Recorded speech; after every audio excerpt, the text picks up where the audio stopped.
Salut les amis, j'espère que vous allez bien, j'espère que vous avez passé une bonne soirée. On se retrouve donc pour le premier débrief de cette nouvelle saison 2024-2025. C'était jour de match pour les Merengues, jour de finale même, Super Coupe d'Europe. Le Real affrontait l'Atalanta Bergame. Avant de démarrer les amis, un grand merci à vous tous. On est plus de 70 000 maintenant sur la chaîne, c'est exceptionnel.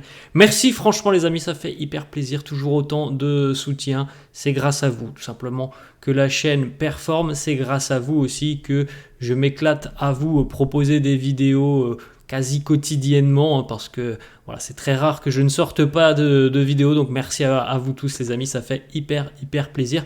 Et deuxième petite information, on en avait parlé ce matin, une petite nouvelle, enfin des petites nouvelles d'Eduardo Camavinga, peut-être qu'on en reparlera demain. En tout cas, Cama est blessé pour à peu près 1 mois et demi. Voilà les infos qui sont tombées, il a une entorse au niveau d'un ligament du genou, donc ce ne sont pas les ligaments croisés, c'est la bonne nouvelle. Après voilà, il y a quand même un bon mois, 1 mois et demi d'absence pour Eduardo Camavinga.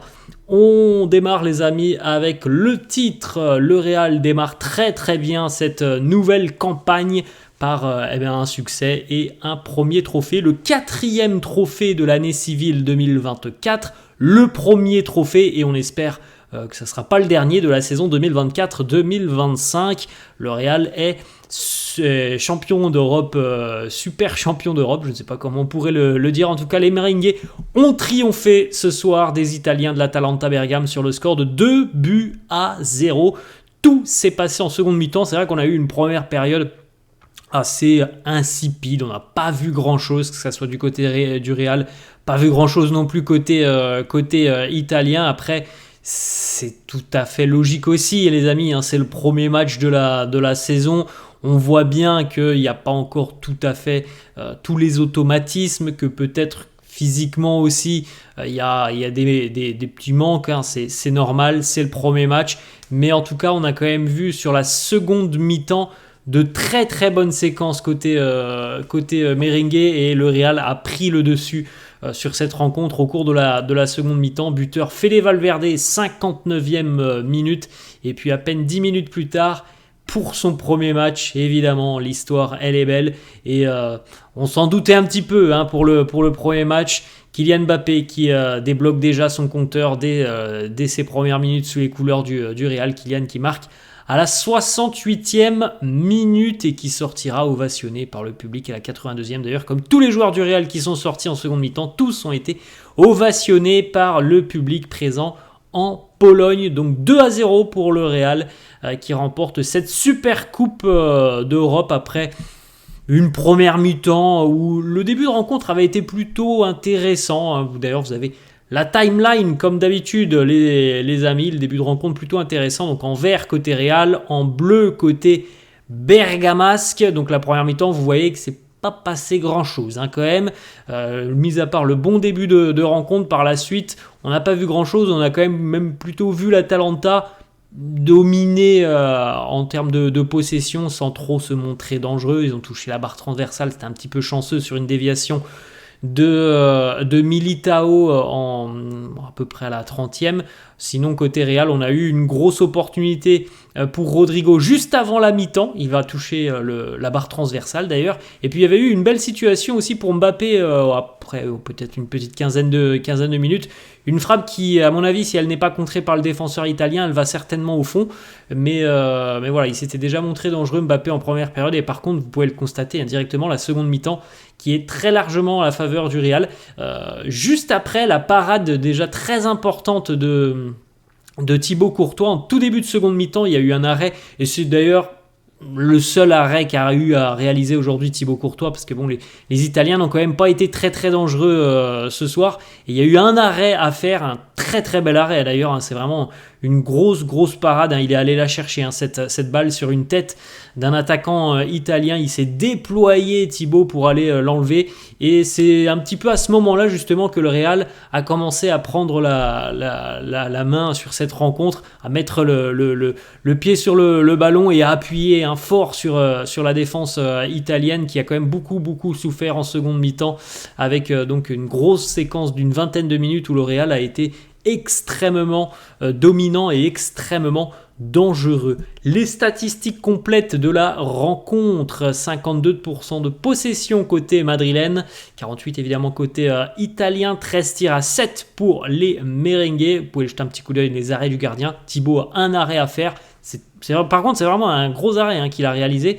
Il est vraiment monstrueux. Du côté de l'Atalanta, on a eu aussi quelques arrêts à réaliser. C'est une victoire logique. Le Real a montré sa supériorité. Je pense que les 45 premières minutes ont été dans la lignée de ce que l'on voit évidemment sur des matchs de pré-saison. On était quasiment sur un match de pré-saison sur les 45 premières minutes. En seconde mi-temps, il y avait un peu plus de rythme. Et il y a eu des choses très positives en seconde mi-temps.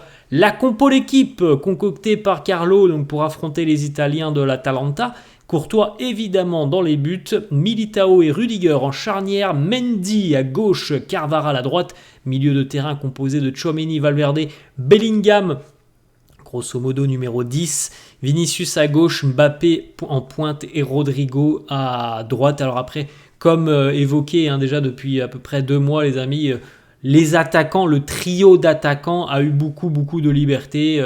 Sur le papier, Mbappé est numéro 9, on l'a beaucoup vu à gauche, on l'a vu parfois à droite. Ça a été la même chose pour Vinicius, pour Rodrigo, qui ont pu changer un petit peu de positionnement sur le terrain.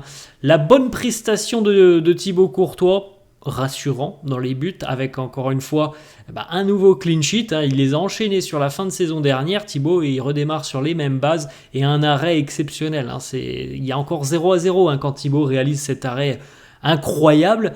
Après, ce qui m'a un petit peu surpris aujourd'hui, je pense que vous l'avez peut-être remarqué, c'est qu'au niveau des relances, alors je pense sincèrement qu'il y avait une consigne de Carlo, parce qu'on a vu Thibaut énormément, je pense qu'il est certainement entre 10 et 15 fois sur cette rencontre, des relances pour aller chercher directement les attaquants ou alors dans la profondeur et casser une ligne, sauter la ligne du milieu de terrain. Alors ça n'a pas beaucoup fonctionné, il y a 1 ou 2 fois où c'est passé, mais on l'a beaucoup vu utiliser donc de longs ballons pour aller tenter de trouver, souvent c'était Mbappé.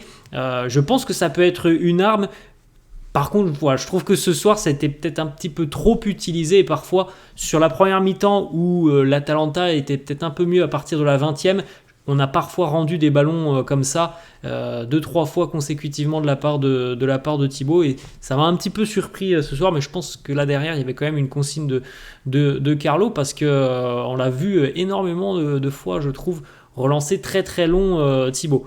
La charnière Militao-Rudiger. J'ai trouvé Militao beaucoup mieux en seconde mi-temps, même si je pense qu'il a encore un petit manque de rythme. Militao, selon moi, il y a encore 2-3 situations où il est parfois en retard, parfois il est un petit peu éliminé. Alors il y a eu des bonnes choses, il y a eu des bons retours aussi de la part de Militao, mais je pense qu'il n'est pas encore tout à fait à 100%. Rudiger, je l'ai trouvé globalement costaud, on l'a même vu perforer, se projeter vers l'avant, mais globalement assez solide, Antonio Rudiger. Carvajal a été globalement assez bon, même si je pense que là aussi peut-être que physiquement il n'y a pas encore tout à fait le bon rythme. C'est normal les amis, c'est le premier match et pour certains ils sont revenus à l'entraînement depuis à peine une semaine. C'est pas le Carvajal que l'on a vu l'année dernière, c'est tout à fait logique. Maintenant il a fait son match sans trop se montrer offensivement, mais dans la bagarre défensive il a été là. Il a été parfois un petit peu en difficulté face à Lookman, ça s'est même chauffé un petit peu en fin de rencontre avec l'attaquant nigérian. Mendy un petit peu dans le dur en première période, oui, on n'est pas passé loin d'un but un peu casquette d'ailleurs, sur le côté où Mendy se fait un peu éliminer. Beaucoup plus solide et costaud sur la seconde mi-temps. De toute façon, franchement, il y avait un monde d'écart entre la première période et la seconde mi-temps, où la seconde mi-temps, on avait l'impression de retrouver une équipe déjà en rythme, déjà aguerrie, alors que la première période a été plutôt insipide. Tchouaméni, c'est pareil. La première mi-temps de Tchouaméni, je l'ai trouvée très peu rassurante, avec notamment 2 grosses incompréhensions avec Thibaut Courtois sur des retours défensifs. Où il avait le temps de laisser le ballon à Thibaut Courtois, il s'est précipité d'envoyer des ballons un petit peu n'importe comment. pas très influent dans les projections vers l'avant en première période, beaucoup mieux sur la seconde mi-temps avec des retours, des interceptions aussi importantes en seconde mi-temps. Fede, lui, je l'ai trouvé déjà assez bon en première période, comme d'habitude, avec un gros volume physique. Il a essayé vraiment souvent aussi de trouver Kylian Mbappé, qui a souvent décroché, je me souviens en première période, et comme d'hab, la grosse activité, et Fede est buteur ce soir sur le service de Vinicius. C'est du Fede tout craché, franchement, encore une fois, c'est le joueur que l'on connaît, c'est le joueur qui se donne sur le terrain. On le voit courir énormément, on le voit avec sa dimension physique aller au duel. C'est toujours très agréable de voir Fede. Bellingham, pour moi, c'est l'homme du match. C'est l'homme du match, franchement, il a fait une rencontre, Jude, et surtout sur la seconde mi-temps, il a été monstrueux en seconde mi-temps.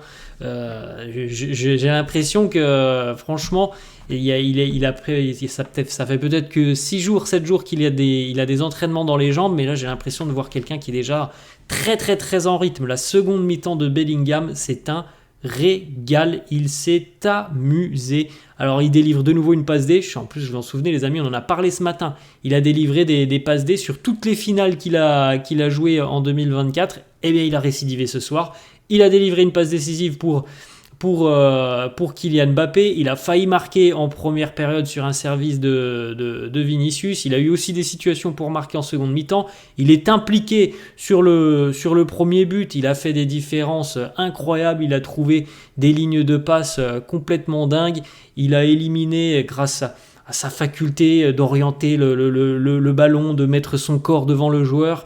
Voilà, il a fait vraiment une seconde mi-temps exceptionnelle. Bellingham, pour moi, c'est l'homme du match. On pourrait citer aussi Vinicius qui a quand même fait beaucoup de différences, mais franchement la classe de Bellingham sur cette rencontre a été sincèrement incroyable. On enchaîne avec les 3 attaquants. On va démarrer par Rodrigo, assez effacé en première période. Bon, après, franchement, la première période, il y a eu 10-15 minutes plutôt bonnes. Par la suite, on n'a rien vu jusqu'à la mi-temps, et justement cette situation pour Rodrigo où il frappe la barre transversale sur un service de Vinicius. Sur la seconde mi-temps, beaucoup plus actif Rodrigo. Il a même combiné un peu avec Mbappé, on l'a vu en fin de rencontre. C'est globalement un match satisfaisant pour Rodrigo. Mbappé, il a eu une bonne situation en première période. Au bout de 10-15 minutes de jeu, comme je vous l'ai dit, il a été contré par la défense. Ça aurait pu finir dans le but, vraiment. Et puis par la suite, c'était un peu plus compliqué sur la première période. Sur la seconde mi-temps, il s'est pas énormément mis en vue, même si on l'a vu, voilà, parfois sur le côté gauche, prendre de la vitesse, tenter sa chance. Mais on sent bien qu'il manque peut-être encore un petit peu de repères avec ses nouveaux coéquipiers, même si on les a vus échanger, Vini, Mbappé, Rodrigo Mbappé, et il y a quand même ce but, voilà, ça c'est aussi la classe des grands joueurs. C'est pas un très grand match de Kylian Mbappé, mais en tout cas on l'a vu se montrer, faire beaucoup d'efforts, de courses, et il y a ce but, voilà, qui récompense évidemment tout son match. Même si c'est pas un très grand match, l'histoire commence parfaitement pour Mbappé avec déjà un but. Il faut se dire, les amis, que ça fait 6 jours qu'il s'entraîne avec ses coéquipiers, voilà, c'est le premier match, donc évidemment imaginez à quel point ça va faire mal aux défenses quand tout le monde va être rodé, parce que sur la seconde mi-temps, quand l'Atalanta a commencé à laisser des espaces, ils ont eu beaucoup de difficultés, les Italiens, à contenir les assauts madrilènes quand ça va vite vers l'avant, quand il y a de la profondeur. Ça fait quand même mal, cette attaque, Mbappé, Vini, Rodrigo. Félicitations aussi à Rodrigo qui récupère le ballon avant le but de Mbappé. Donc voilà, c'est assez satisfaisant ce que l'on a vu sur la seconde mi-temps. Et Vinicius a été très électrique au cours de cette rencontre. Passe décisive pour Fede Valverde. Encore des différences pour Vini. Ils ont tenté de combiner. On a déjà vu ce que ça pourrait donner quand ça va être bien huilé. L'association notamment Vini-Mbappé, ça va être quelque chose qui va faire des malheurs. Mais pour moi aujourd'hui, franchement, Bellingham a été exceptionnel. Sur la seconde mi-temps, il a été d'une justesse et d'une classe franchement incroyable. Félicitations au Real, victoire 2-0. Prochaine rencontre, donc ça sera dimanche du côté de Majorque pour le compte de la première journée de Liga. Il y a encore évidemment des automatismes à parfaire. Mais en tout cas, les débuts sont plutôt intéressants de ce que l'on a vu en seconde mi-temps. C'est le visage que l'on veut voir du Real, très entreprenant, avec beaucoup de vitesse pour aller percuter les défenses adverses. Félicitations au Real. Regardez les amis, les stats par exemple de Jude Bellingham sur cette rencontre. 90% de passes réussies, 3 passes clés, 2 grosses occasions créées, 5 sur 6 pour les dribbles réussis, 4 tirs, 12 duels gagnés, 3 fautes obtenues, 2 tacles, 2 interceptions, 1 passe décisive. Vous vous rendez compte quand même du match de fou qu'il nous a sorti Bellingham après une semaine d'entraînement. Il a l'air déjà très en forme. Les petites photos aussi pour le premier but de Mbappé. On a vu la joie de tous les Madrilènes qui étaient très heureux pour Kylian. Je ne vais pas vous mentir, moi sur la seconde mi-temps, dès lors qu'il y a eu 1-0 et que on voyait très bien que le Real avait largement pris le dessus, j'attendais que ça, le but de Mbappé, parce que ça n'a pas été le match le plus simple pour lui, on l'a pas beaucoup vu Mbappé, donc j'attendais que ça. C'est arrivé, il était là au bon endroit, bien servi par l'altruisme de Jude Bellingham, et on a vu tout de suite tout le groupe madrilène qui est venu le féliciter, les tapes dans le dos de Rudiger. Et on a vu aussi Vinicius venir réaliser la fameuse célébration de Mbappé. Vinicius et même Rodrigo aussi qui est venu juste à côté pour que les trois quasiment nous fassent la célébration de Mbappé. Il est déjà adopté. C'est magnifique. Ça nous promet, je l'espère, une très belle saison. Voilà les amis, la fin de cette vidéo, de ce premier débrief. J'espère que ça vous a plu. N'hésitez pas comme d'hab à lâcher un petit pouce bleu. N'hésitez pas non plus à vous abonner à la chaîne. Merci à vous tous ces amis. 70 000 abonnés, c'est quelque chose d'incroyable. Merci, franchement, ça fait hyper plaisir. Je vous souhaite une bonne soirée et je vous dis à demain. Ciao.